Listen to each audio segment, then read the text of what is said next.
જય શ્રી કૃષ્ણ, રાધે રાધે. મારી યુટ્યુબ ચેનલમાં તમારું હાર્દિક સ્વાગત છે.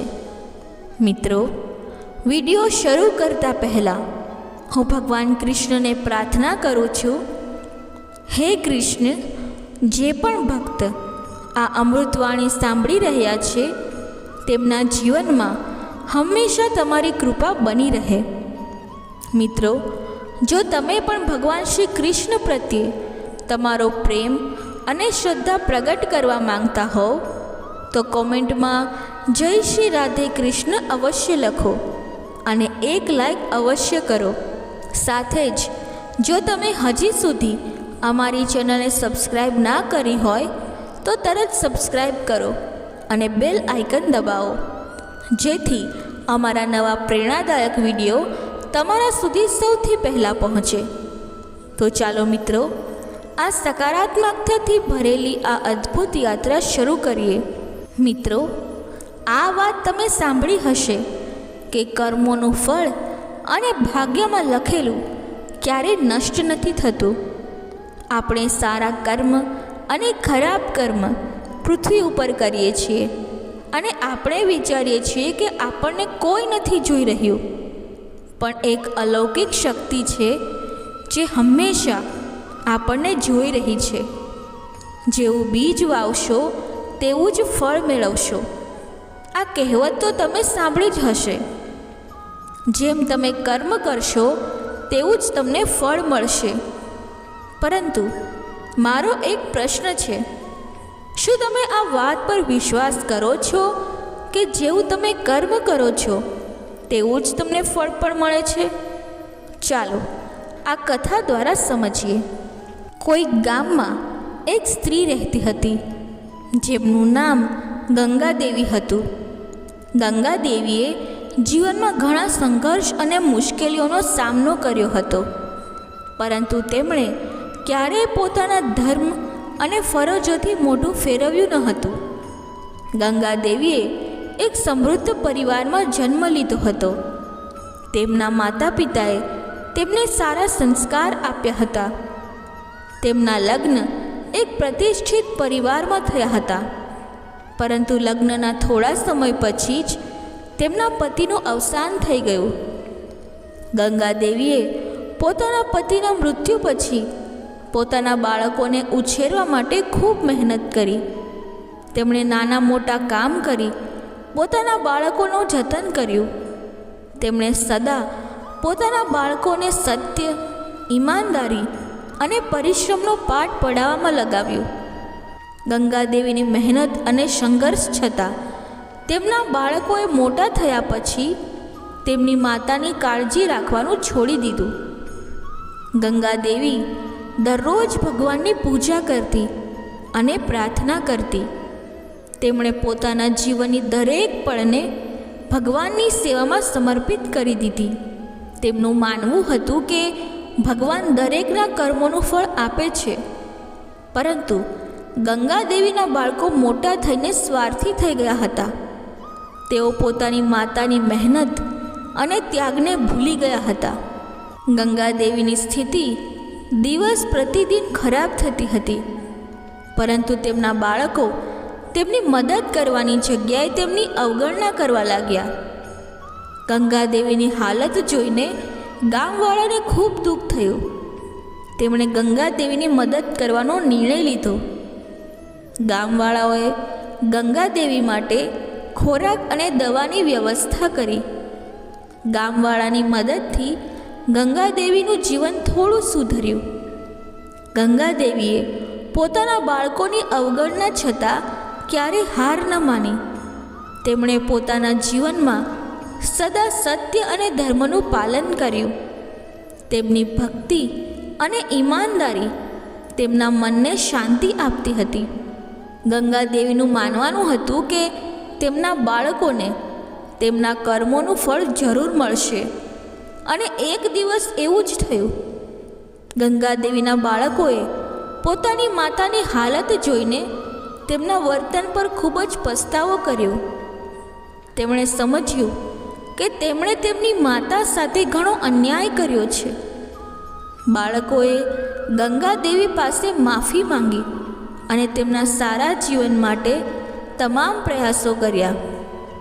ગંગાદેવીએ તેમના બાળકોને માફ કરી દીધા અને તેમને આશીર્વાદ આપ્યા.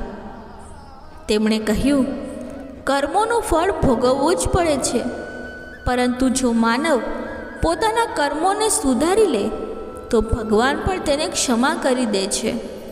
ગંગાદેવીની વાર્તા શીખવે છે કે કર્મોનું ફળ ભોગવવું જ પડે છે, પરંતુ સત્ય, ઈમાનદારી અને ભક્તિનું ફળ પણ જરૂર મળે છે.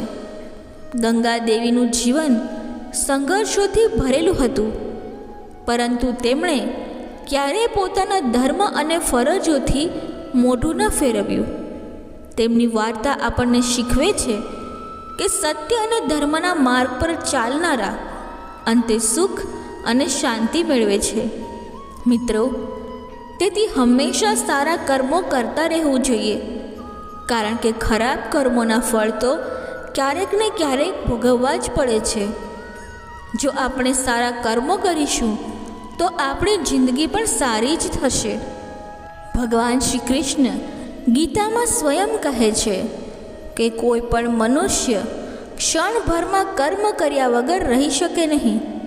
મનુષ્યના કર્મો જ તેને ઉપર ઉઠાવતા હોય છે અને કર્મો જ એને ઊંચાઈથી નીચે પટકતા પણ હોય છે. હિન્દુ ધર્મમાં માનવામાં આવે છે કે આપણને આપણા કર્મોના પ્રમાણે શુભ કે અશુભ ફળ મળે છે. મનુષ્ય જેવું કર્મ કરે છે તેવું જ ફળ ભોગવવું પડે છે. આ ફળોનો નિર્ધારણ સમય પોતે જ કરે છે. તેથી વ્યક્તિએ વિચારીને જ પોતાના કર્મો કરવા જોઈએ. આધ્યાત્મિકતા અનુસાર કર્મનો જોગ એ જ ઈશ્વર છે. વ્યક્તિને ઈશ્વરથી નહીં, પરંતુ પોતાના ખરાબ કર્મોથી ડરવું જોઈએ, કારણ કે ઈશ્વર તમને માફ કરી શકે છે, પરંતુ તમારા ખરાબ કર્મો તમને ક્યારેય માફ નહીં કરતા. આપણે સારા કર્મોના બળે સ્વર્ગમાં જઈ શકીએ છીએ, જ્યારે ખરાબ કર્મોના કારણે એવું થતું નથી. જે વ્યક્તિની વિચારધારા જેવી હોય છે તેવા જ તેના કર્મો હોય છે. જો વ્યક્તિ પોતાના કર્મો સાથે મિત્રતા કરી લે તો તે હંમેશા લાભમાં રહે છે. સારા કર્મો કરવાથી જીવન તમને સુંદર તકો આપતું રહેશે. જે નિયમોથી બંધાઈને જીવન જીવશે તે લક્ષ્ય પ્રાપ્ત કરવાના અવસર પ્રાપ્ત કરશે. કર્મોને જો આપણે પૂજા બનાવીએ તો બંધનોથી મુક્તિ પણ શક્ય છે. કર્મો એ તે અરીસો છે જે આપણને આપણો સાચો ચહેરો બતાવે છે. કોઈ પણ વ્યક્તિ પોતાની સુંદરતાથી નહીં, પરંતુ પોતાના કર્મોથી ઓળખાય છે.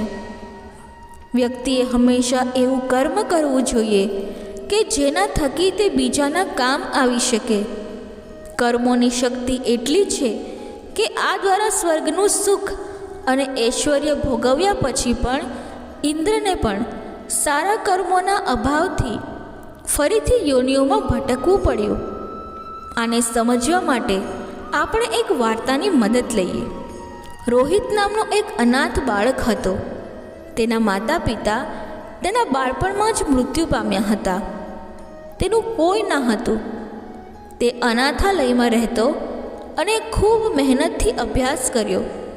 તે અભ્યાસમાં ખૂબ હોશિયાર વિદ્યાર્થી હતો. તેની નોકરી આર્મીમાં લાગી અને તે આર્મીનો અધિકારી બની ગયો.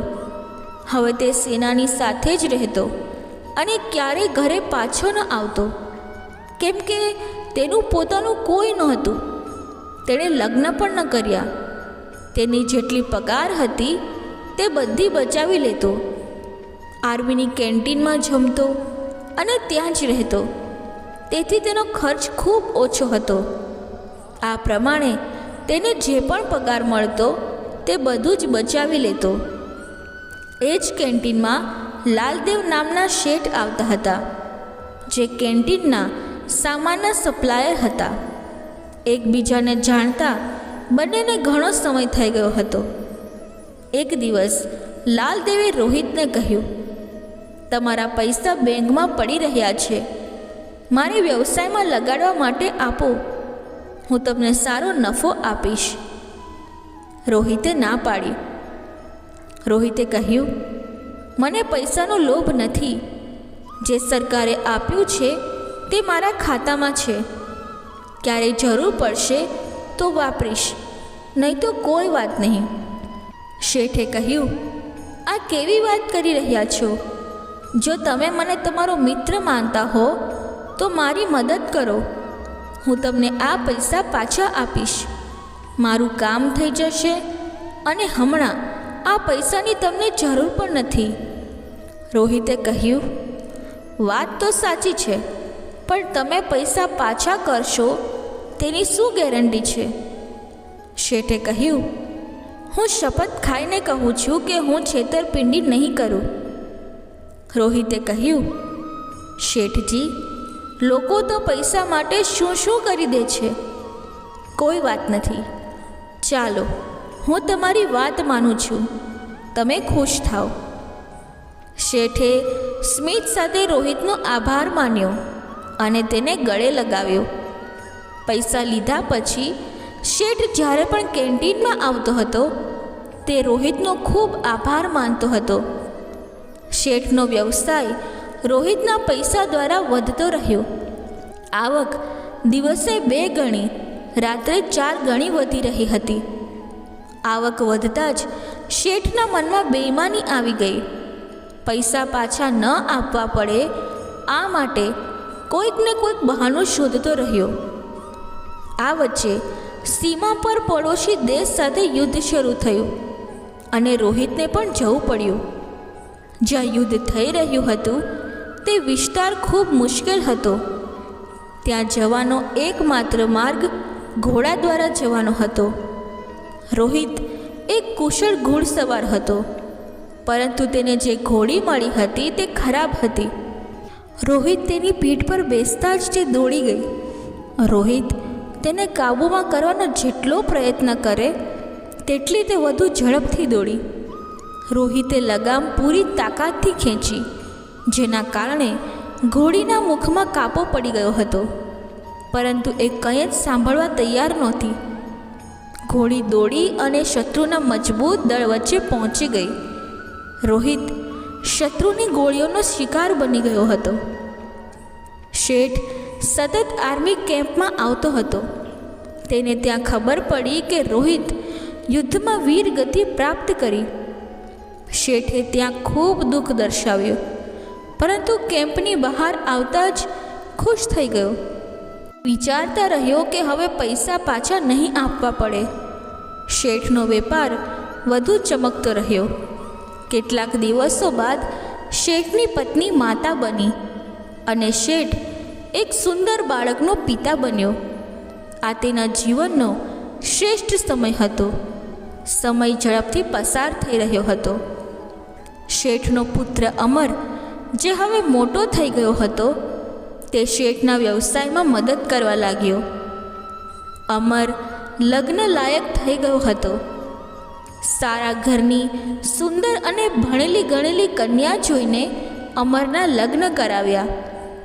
શેઠ મનમાં વિચારતો હતો કે હવે થોડા દિવસોની જ વાત છે. પુત્ર વ્યવસાય સંભાળી લેશે, મારી જિંદગી સફળ થઈ ગઈ છે. હવે મને કંઈ નથી જોઈતું. અમરના લગ્નને ફક્ત 2 મહિના જ થયા હતા. એક દિવસ અમર રસ્તો ક્રોસ કરી રહ્યો હતો ત્યારે તેને અચાનક ચક્કર આવ્યા અને તે પડી ગયો. લોકો તેને ઉઠાવીને હોસ્પિટલ લઈ ગયા. હોસ્પિટલમાં MRI અને અન્ય ટેસ્ટ થયા.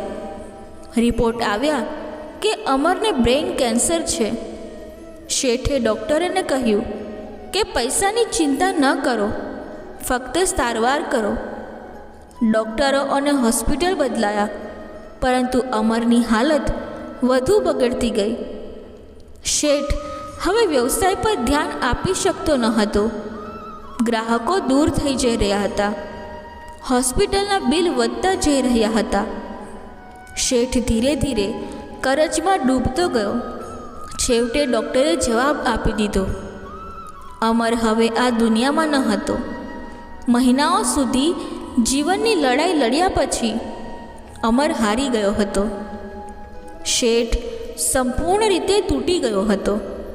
શેઠના ઘરે હાહાકાર મચી ગયો. શેઠ, શેઠાણી અને અમરની પત્ની બધા રડી રહ્યા હતા. આટલા સુધી કે ઘરના નોકરો પણ રડી રહ્યા હતા. ત્યારે એક સાધુ મહારાજ ત્યાંથી પસાર થઈ રહ્યા હતા. તેઓ રડવાનો અવાજ સાંભળી રોકાયા. ત્યાં જઈને સાધુએ કહ્યું, રડવાથી કશું નહીં થાય. જે થવાનું હતું તે થઈ ગયું. શેઠ ગુસ્સામાં બોલ્યો, છેવટે મારી સાથે જ આ બધું કેમ થયું? સાધુએ કહ્યું, બધો કર્મોનો ખેલ છે અને કર્મોનું ફળ અહીં ચૂકવીને જ જવાનું છે. આજે તમે બહુ રડી રહ્યા છો, પરંતુ કાલે તમે બહુ હસતા હતા. શેઠે કહ્યું, સાધુ મહારાજ, હું કંઈ સમજ્યો નહીં. ત્યારે સાધુએ શાંત સ્વરે કહ્યું, તમે તમારા વ્યવસાય માટે ઉધાર પૈસા લીધા હતા. જ્યારે વ્યવસાય ચાલવા લાગ્યો ત્યારે તમે જેમના પૈસા લીધા હતા તેમને પાછા નથી કર્યા. શેઠે કહ્યું, મહારાજજી, મેં જેના પૈસા લીધા હતા તે બોર્ડર પર શહીદ થઈ ગયો હતો. સાધુએ કહ્યું, જૂઠું બોલશો નહીં. તમે તો તેના મૃત્યુના સમાચાર સાંભળીને કેટલા ખુશ થયા હતા. તે દિવસે તમે મીઠાઈ વહેંચી હતી. મીઠાઈ વહેંચવી યોગ્ય હતી? તમે તેના પૈસાને સરકારને કે અનાથાલયને અથવા કોઈ જરૂરિયાતમંદને આપી શકતા હતા, પરંતુ તમે એવું કર્યું નહીં. તમારી નીતિમાં ખોટ હતી. શેઠ શર્મિંદા થયો. આજે શેઠ એ જ જગ્યાએ હતો જ્યાં 20 વર્ષ પહેલાં હતો. આજે ના તો પૈસા હતા, ના વેપાર, ના પુત્ર અને ઢગલો કરજ. સાધુએ કહ્યું, તમારો પુત્ર એ જ છોકરો રોહિત હતો. તે પોતાનો હિસાબ કરવા આવ્યો હતો. હિસાબ કરીને ચાલ્યો ગયો. જેટલું તેણે તમને આપ્યું હતું તે વ્યાજ સાથે પાછું લઈ ગયો.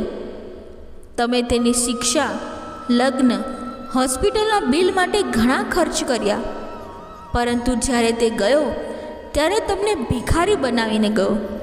શેઠે રડતા કહ્યું, મારી ભૂલ માનું છું, પરંતુ મારી વહુની શું ભૂલ છે? આ તો હજી 2 મહિના પહેલાં જ સસરામાં આવી હતી અને તેનો પતિ તેને છોડીને ચાલ્યો ગયો. સાધુએ કહ્યું, આ તેના કર્મનું ફળ છે. ગયા જન્મમાં આ એ જ ઘોડી હતી જેના કારણે રોહિતનો જીવ ગયો હતો. આજે રોહિતે બદલો લઈ લીધો અને તેનું જીવન નરક બનાવી ગયો. જીવનમાં કશું પણ વિના કારણ નથી થતું. બીજ તમે બહુ પહેલાં વાવ્યા હશે અને ભૂલી ગયા હશો, પરંતુ જ્યારે તે બીજ વૃક્ષ બની જાય ત્યારે જ ખબર પડે છે. તેથી હંમેશા યાદ રાખો કે તમારે ક્યાં બીજ વાવવાનું છે. પ્રકૃતિ હિસાબ કરે છે. તમે યાદ રાખો કે નહીં, પણ પ્રકૃતિ હંમેશા યાદ રાખે છે. શેઠ નિરાશ થઈને ઘરના પાયા પર બેઠો અને પોતાના કર્મોને કોસતો રહ્યો. હંમેશા તમારા કર્મો ઉપર ધ્યાન આપો. ઉપરવાળાની લાઠીમાં અવાજ નથી, પરંતુ અસર પૂરી થતી હોય છે. દર્શક મિત્રો, આ અમૃતવાણી બોલતી વખતે જો મારાથી કોઈ ભૂલ થઈ હોય તો હું ક્ષમા માંગુ છું અને આશા રાખું છું કે આ અમૃતવાણી તમને પસંદ આવી હશે. જો આ અમૃતવાણી તમને પસંદ આવી હોય તો વિડીયોને લાઈક કરી ચેનલને સબસ્ક્રાઈબ જરૂરથી કરી લેજો અને કમેન્ટ બોક્સમાં જય શ્રી રાધે કૃષ્ણ અવશ્ય લખજો. ધન્યવાદ. જય શ્રી કૃષ્ણ. રાધે રાધે.